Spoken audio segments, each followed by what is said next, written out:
First આપની સાથે મારું દુઃખ વ્યક્ત કરું છું। મારો જ એક વિચાર, મારું જ આ એક અછાંદસ આપની સાથે શેર કરું છું। તમને ગમશે એવી શ્રદ્ધા સાથે। મારું નામ 15મી ઓગસ્ટ છે। જી હા પ્રિય દેશવાસીઓ, મારું નામ 15મી ઓગસ્ટ છે। વિદ્યાર્થી માટે હું 10 માર્કનો પૂછાતો નિબંધ છું। સુરક્ષા કર્મચારીઓ માટે હું ફરજ છું અને સરકારી કર્મચારીઓ માટે હું એકમાત્ર જાહેર રજા છું અને સમગ્ર દેશવાસીઓ માટે કદાચ નિબંધથી વધુ કંઈ નથી। આજના દિવસે કોકડું વાળીને કબાટમાં ગઈ સાલનો ગોઠવી દીધેલ હશે ત્યાંથી રાષ્ટ્રધ્વજ ગોતવામાં આવે છે। જો એ રાષ્ટ્રધ્વજ ગણેશજીના વાહનનો આહાર બની ગયો હશે તો તાબડતોબ નવો ખરીદવામાં આવે છે। કદાચ રાષ્ટ્રગીતના શબ્દો ભૂલી ગયા હશે તો તેની આબરૂ ન જાય માટે ઘણી જગ્યાએ માત્ર મારી ટ્યુન વગાડવામાં આવે છે અને 52 સેકન્ડ પણ ઘણા મહાનુભાવોના મોબાઈલ રણકતા હોય છે। આ બધું મેં મારી સગી આંખે જોયું છે। કારણ કે હું મૂંગી અને લાચાર 15મી ઓગસ્ટ છું। હું મૂંગી અને લાચાર 15મી ઓગસ્ટ છું।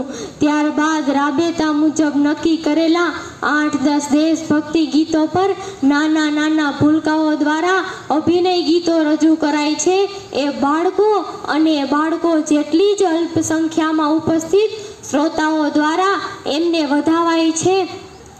ચાંદીની આયાત નિકાસ અન્યાય માટે ગમે ત્યારે આંદોલન કરવા તૈયાર રહેનાર વેપારીઓએ છેલ્લા કેટલાય વર્ષોમાં અડધી કલાક દુકાનો બંધ રાખીને મારા માટે રેલી કાઢી હોય કે ધ્વજવંદન કરવા આવ્યા હોય એવું મને સાંભળતું નથી। છતાં હું તો સૌને માફ કરી દઉં છું કારણ કે હું સમજદાર અને ઉદાર 15મી ઓગસ્ટ છું। હું સમજદાર અને ઉદાર 15મી ઓગસ્ટ છું। 15મી ઓગસ્ટ તરીકે મને મૂંઝારો થાય છે। 15મી ઓગસ્ટ તરીકે મને મૂંઝારો થાય છે।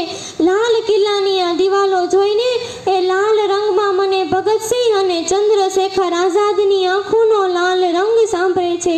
પરેડના કદમ તાલમાં મને મંગલ પાંડેની ફાંસી યાદ આવે છે અને હું એ ધબકારો ચૂકી જાઉં છું। આ શસ્ત્ર પ્રદર્શન જોઈ અને મારા માટે પોતાના માથે કફન બાંધીને શસ્ત્રો હાથમાં લઈને લડેલા મારા એ પ્યારા સંતાનો તાત્યા ટોપે, ઝાંસીની રાણી, સાવરકર, સરદારસિંહ રાણા, મેડમ કામા, કેપ્ટન લક્ષ્મી કે લાલા લજપતરાય મને યાદ આવે છે। તારી પાસે ભવ્ય ભૂતકાળ છે પરંતુ ઘાયલ વર્તમાનની ખવાયેલી 15મી ઓગસ્ટ છું। આ દેશને અડધી રાતે આઝાદી મળી છે એટલે જ તો કદાચ આખો દેશ અને દેશવાસીઓ ઊંઘમાં છે। આજે આ ભૂલકાઓના અભિનય ગીતો નિહાળી અને હું રાજી થાઉં છું કે એટલીસ્ટ આ બાળકો ભણશે ત્યાં સુધી તો તિરંગાને સલામી આપશે। મારું ચાલે ને તો ધ્વજવંદન હું દરેક નાગરિક માટે ફરજિયાત બનાવી દઉં। ધ્વજવંદનનો જેની પાસે સમય ન હોય એને આ દેશમાં રહેવાનો, જીવવાનો કે પછી કોઈ પણ હક કે અધિકાર માંગવાનો હક નથી। પણ મારું માને કોણ? કારણ કે હું તો અસહારી 15મી ઓગસ્ટ છું।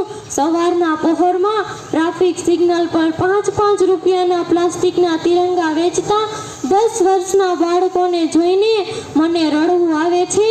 એ બાળકો તિરંગો નહીં પણ પોતાનું બાળપણ વેચે છે। એ કેમ આઝાદ ભારતના કોઈને નથી ડંગતું? 16મી ઓગસ્ટની સવારે જ્યારે વોકિંગ કરવા નીકળો ત્યારે જરાક ઝીણી નજર મારજો। તમારા દેશની આન બાન અને શાન સમો તિરંગો તમને કચરા પેટી કે રસ્તે રજડતા ઉકરડામાં જોવા મળશે। ભારતવાસીઓ, આ સૌને